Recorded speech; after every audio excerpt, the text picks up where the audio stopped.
सध्या खूप साऱ्या शेतकऱ्यांना समस्या येत आहे, की हळद पिवळी पडत आहे. आता मग नेमकी पिवळी का पडत आहे?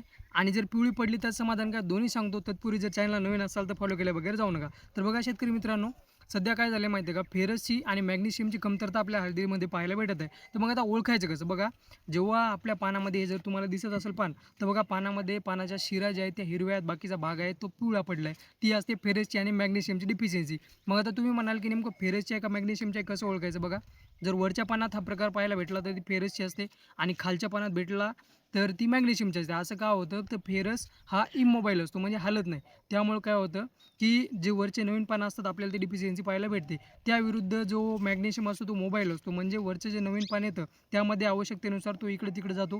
त्यामुळे जे खालचे पाने पिवळे-पिवळे दिसतात. आता बघा याच्यानंतर जी फेरसची नेक्स्ट स्टेज असते, तेव्हा हे पान जर अतिच तीव्र फेरसची जर डिफिशियन्सी असेल तर ते असं होतं.